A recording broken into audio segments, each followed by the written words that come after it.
लेशिया को आत्मा से निकलने और आत्मा में वापस आने वाली एक तरह की ऊर्जा या कंपन वाइब्रेशन के रूप में समझा जा सकता है। जैसे फूल से खुशबू फैलती है, वैसे ही लेशिया आत्मा से निकलकर उसके चारों तरफ के वातावरण में फैलती है और उस माहौल से प्रभावित भी होती है। यह आत्मा और बाहरी दुनिया के बीच एक माध्यम की तरह काम करती है, जो हमारे सोचने, समझने और व्यवहार करने के तरीके को प्रभावित करती है। व्यक्ति की लेशिया का गहरा संबंध उसके व्यवहार और मानसिक स्थिति से होता है। लेशिया केवल हमारी स्थिति को दर्शाती ही नहीं, बल्कि दूसरों को भी प्रभावित करती है, जिससे उनके विकास और मनोस्थिति पर भी असर पड़ता है।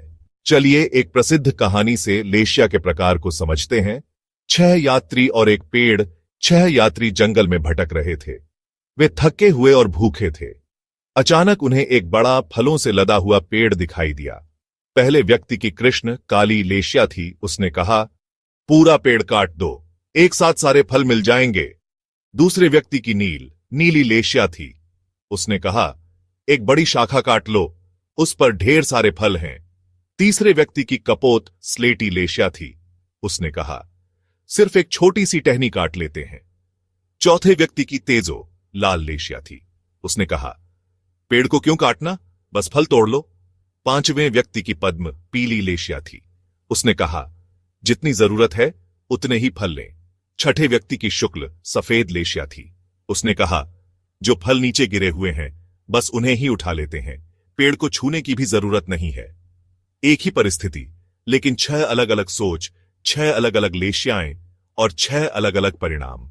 शुक्ल लेशिया सबसे उच्च और सबसे शुद्ध अवस्था है। चाहे हम अभी किसी भी लेशिया में हों, हमारी यात्रा का लक्ष्य हमेशा इस शांति, पवित्रता और मोक्ष की ओर होना चाहिए। लेशिया 4 मुख्य गुणों से बनी होती है: रंग, गंध, स्वाद और स्पर्श। ये सभी अनुभव आत्मा के चारों ओर बहुत ही सूक्ष्म रूप से फैलते हैं, जैसे कोई दिखाई न देने वाले कण, जो हमारी भीतरी भावनात्मक और मानसिक स्थिति का भौतिक रूप होते हैं। लेशिया स्थिर नहीं होती। उसकी तीव्रता, इंटेंसिटी और शक्ति तय करती है कि उसका असर कितना गहरा होगा। जब 2 लोग आपस में संपर्क में आते हैं, तो जिसकी लेशिया अधिक शक्तिशाली होती है, वह दूसरे की लेशिया को प्रभावित कर सकती है, चाहे वह अच्छी हो या बुरी। हर लेशिया में 2 पहलू होते हैं: शारीरिक, भौतिक और मानसिक, भावनात्मक, जो एक दूसरे को दर्शाते भी हैं और प्रभावित भी करते हैं। इन दोनों पक्षों को 2 प्रकारों में बांटा गया है। द्रव्य लेशिया, इसका संबंध बाहरी भौतिक गुणों से है: रंग, गंध, स्वाद और स्पर्श। भाव लेशिया, यह दर्शाती है आंतरिक मन स्थिति, जैसे भावना, दृष्टिकोण और मनोवृत्ति। दोनों के बीच गहरा संबंध होता है। एक में बदलाव लाने से दूसरा भी बदल सकता है। भाव लेशिया भावनात्मक स्थिति और द्रव्य लेशिया भौतिक आभा एक दूसरे से गहराई से जुड़ी होती है, एक दूसरे को प्रभावित करती है। यदि भावनाएं भाव लेशिया बदलें, तो हमारी शारीरिक आभा द्रव्य लेशिया भी बदल जाती है।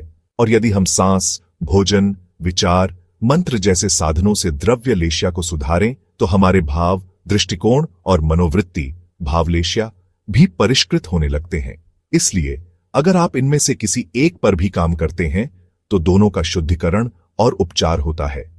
यही है लेशिया परिवर्तन का विज्ञान और उसकी शक्ति। लेशिया एक संक्रामक, सूक्ष्म और वाणी से भी अधिक प्रभावशाली ऊर्जा है। यह आपके आसपास की दुनिया को बिना शब्दों के भी बदल सकती है। हर दिन खुद से पूछिए, आज मेरी लेशिया कैसी है? क्या मैं सिर्फ अपने कर्मों पर ध्यान दे रहा हूं, या अपनी ऊर्जा, अपनी लेशिया को भी रोज संवार रहा हूं? याद रखिए, आपकी असली पहचान आपके कर्मों से ज्यादा आपकी लेशिया से बनती है। लेशिया को बदलिए, दुनिया अपने आप बदलने लगेगी।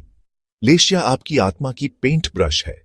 हर एक स्ट्रोक आचरण को सुंदर बनाइए, मायने रखता। ऐसी और गहरी समझ के लिए हमसे जुड़िए सीक्रेट ऑफ कर्मा के साथ।